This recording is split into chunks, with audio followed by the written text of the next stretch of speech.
नमस्कार, मैं डॉक्टर अजीत भारती आज फिर आपके लिए एमपी बोर्ड कक्षा 9 हिंदी विषय के अंतर्गत प्रोजेक्ट नंबर हम 7 लेकर आए हैं, जिसको हिंदी में प्रायोजनाकार कहते हैं। तो देखो, पहले तो ये बात समझ लो कि एमपी बोर्ड ने सभी कक्षा यानी 9 से लेकर 12वीं तक की बात कर रहा हूँ, सभी विषयों के लिए उन्होंने खुद प्रश्न क्या किए, प्रोवाइड कराए हैं, यानी अपनी वेबसाइट में डाल रखे हैं और ये कहा कि इन्हीं में से आपको प्रोजेक्ट बनाने हैं। तो उन्हीं प्रश्नों को हम यहाँ लेकर आए हैं। तो ये प्रोजेक्ट नंबर है 7, ठीक है। और कक्षा कौन सी है, 9वीं। तो सबसे पहले आप क्या करोगे, प्रोजेक्ट बनाने के लिए आप A4 साइज का पेज ले लो जिसमें आप फोटो कॉपी कराते हो, ठीक। फिर उसमें क्या करो, जैसे ये हमने कंप्यूटर से बना दी है बाउंड्री, आप क्या करो, अपने स्केच पेन और स्केल यानी पटरी से ऐसी सिंपल सी डिजाइन आप ऐसे ऐसे करके भी बना सकते हो। जरूरी नहीं जैसे इसमें बनी वैसे ही बन पाए, ठीक है। इतना करने का जितने पेजों में प्रोजेक्ट बनाओगे सभी में, अब स्केच पेन से आप जैसे मैंने ये लिख दिया सरदार पटेल उच्चतर माध्यमिक विद्यालय भोपाल मध्य प्रदेश, इसी तरह से आप अपने विद्यालय का नाम लिख दीजिएगा किसी भी स्केच कलर पेन से, है ना। या तो कलर पेन रखो या स्केच रखो, जहाँ स्केच की आवश्यकता लगे वहाँ स्केच उपयोग कर लो, और जहाँ पेन की ज़रूरत हो, है ना, कलर पेन रखें और ब्लू ब्लैक भी पेन रखें। जैसे मैंने कलर यूज़ किया आप भी कर सकते हैं। विद्यालय का नाम लिखने के पश्चात फिर लिख देंगे प्रायोजनाकार 7, और उसके बाद ये बाउंड्री बनी है इसको स्केल से ऐसे बना देंगे तो हाईलाइट हो जाएगी। इसके नीचे आप लिखेंगे विद्यार्थी का नाम, तो विद्यार्थी का नाम मैंने लिख दिया रमन पवार, आपका जो नाम हो वही लिखेंगे। शिक्षक का नाम श्री कमल चौहान, आपके शिक्षक का जो नाम हो वो लिखेंगे। कक्षा 9वीं ऐसा ही रहने देंगे। रोल नंबर, अगर ये प्रोजेक्ट वर्क जमा करने से पहले आपको रोल नंबर मिल जाए तो लिख दें, और नहीं मिले तो ऐसे ही रखें। विषय हिंदी। अब आते हैं इसका प्रश्न किस प्रकार से, देखो प्रश्न इस प्रकार दिया है, अपने घर के आसपास देखिए और पता लगाइए कि नगर पालिका ने क्या क्या काम करवाए हैं, हमारी भूमिका उसमें क्या हो सकती है लिखिए। और ये देखो हो गया आपका प्रश्न, ठीक, कि आपका नगर पालिका। अब आपके मन में प्रश्न आएगा कि हम तो गांव में रहते हैं, तो गांव में भी रहते हो आप, कभी भी नगर पालिका में जाओ और वहाँ पर एक बार देख कर आओ क्या क्या नगर पालिका द्वारा बनवाए गए हैं, जैसे शौचालय, है ना, और स्मारक, किसी महापुरुष की मूर्तियाँ, पार्क, पेड़ पौधे, ऐसे अनगिनत बहुत सारी चीज़ें वो बनवाते हैं, ठीक है। अब उसके ठीक नीचे लिख देंगे सत्र, तो सत्र हमारा चला 2022-23 यानी 22-23 के ये प्रोजेक्ट वर्क हैं।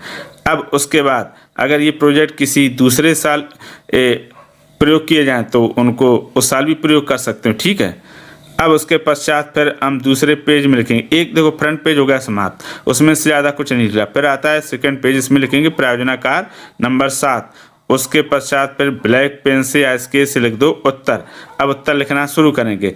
मैंने अपने घर के आसपास देखा और पता लगाया कि नगर पालिका ने कई काम करवाए हैं, उसमें हमारी भूमिका इस प्रकार से हो सकती है, ठीक है। अब पॉइंट यानी बिंदुवार हम आंसर लिखेंगे। आप चाहें तो नीले पेन से लिख लें या कलर पेन से लिख लें, आपकी जो इच्छा, प्रोजेक्ट में कुछ भी कर सकते हैं। तो पहला दिया है कि नगर पालिका ने घर के पास एक सुंदर पार्क बनवाया है, उसमें हम नए पौधे लगाएंगे, उनकी समय समय पर उसकी निराई गुड़ाई करेंगे, खाद देंगे तथा पानी से सिंचाई करेंगे। पार्क में पूरे समय हरियाली रहे उसके लिए सुरक्षा में भी सहयोग करेंगे। ये हो गया। तो देखो ये क्या पार्क है, पार्क में ये देखो क्या बनी हुई है, पौधे लगे हैं, ठीक है, और हरियाली इस प्रकार से दिखाई देगी। तो आप ऐसे कोई फ़ोटो आप न्यूज़पेपर से निकाल लो हरियाली की, या खुद फ़ोटो खिंचा के जैसे इच्छा हो या हाथ से भी बना सकते हो, ठीक है। दूसरा बिंदु है, गली में जो बिजली व्यवस्था नगर पालिका ने कराई है उसे ना तोड़े फोड़ेंगे और ना ही उसका दुरुपयोग करेंगे, बिजली बचाने में सहयोग करेंगे। यानी जो गलियों में जो स्ट्रीट लाइट लगाई जाती है रोड के लिए सरकारी, कभी कभी कुछ बच्चे क्या होते हैं उनको तोड़ देते हैं, हम खुद भी नहीं तोड़ेंगे, दूसरों को भी नहीं तोड़ेंगे और बिजली बचाने का प्रयास करेंगे। अगर वो दिन में जल रही होगी तो बंद कर देंगे। फिर आता है बिंदु नंबर 3, नगर पालिका ने अपने घर के पास जो कूड़ादान रखवाया है, हम अपने घर का कूड़ा भी उसी कूड़ेदान में डालेंगे और आसपास के लोगों को प्रेरित करेंगे, जिससे घर के आसपास अच्छी साफ सफाई रहे।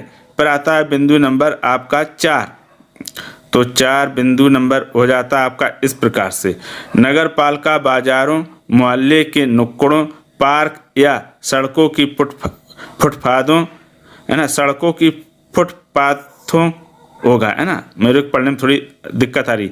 सड़कों की फुटपाथों आदि स्थानों पर बैठने के लिए जो बेंच लगाई गई हैं तो उन्हें सुरक्षित रखने के लिए नगर पालिका का सहयोग करेंगे, है ना। नगर पालिका में कहीं पार्क में या सड़क के किनारे क्या होती हैं, बेंच लगाई जाती हैं। अब आता है पाँचवें में दिया, उनके द्वारा सड़क के किनारे लगाए गए, क्या लगाए गए, पौधों की देख रेख करेंगे, उन्हें आवारा पशुओं से बचाएंगे। जो नगर में पेड़ पौधे लगाए जाते हैं और आवारा पशु क्या होते हैं, उसे चर के नष्ट कर देते हैं, तो उसमें हम क्या करेंगे, सहयोग करेंगे। फिर आता 6वां, जगह जगह नगर पालिका द्वारा शौचालय बनवाए गए हैं जिससे नगर स्वच्छ रहे। हम लोगों को कर दो, बिंदी और लगा को शौचालय का प्रयोग करने के लिए समझाएंगे। ठीक है, फिर अगला बिंदु, तो ये बिंदु नंबर 7 का ही चित्र हिसाब से दे दिया है। 7वें, नगर पालिका द्वारा बनवाए गए स्मारक महापुरुषों आदि के बारे में बच्चों को बताएंगे। जो हमारे आसपास महापुरुषों की क्या लगती हैं, मूर्तियाँ लगती हैं या स्मारक, वहाँ बच्चों को ले जाएंगे और उसके बारे में उनको जानकारी देंगे, बताएंगे। अब उसके बाद अंत में लिख देंगे, इसके अतिरिक्त नगर पालिका द्वारा और कई अन्य काम करवाए जाते हैं जिसमें हम अपना हमेशा महत्वपूर्ण सहयोग देते रहेंगे।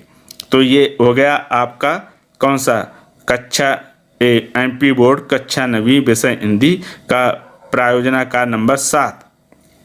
इसी प्रोजेक्ट वर्क को हम www.hindibharati.in पर भी इसको अपलोड कर देंगे 1-2 दिन बाद। ठीक है, तो देखो आप जब प्रोजेक्ट बनाएं बहुत ही साफ़ सुथरा, किसी प्रकार की कोई काट छाट ना रखें, ये हमेशा प्रयास करें। ठीक है, काट छाट ना रखें, शुद्ध लिखें और बहुत अट्रैक्टिव, जहाँ जहाँ चित्र की आवश्यकता वहाँ चित्र चिपकाएं, यहाँ से बना दें। तो ये हो गया आपका प्रोजेक्ट नंबर 7 समाप्त। अगर उसके बाद भी किसी प्रकार का कोई समस्या हो या डाउट हो तो कमेंट करके हमें अवश्य बताइएगा। तो फिर आज के लिए इतना ही, अब हम फिर मिलेंगे किसी नए विषय के साथ, तब तक के लिए धन्यवाद।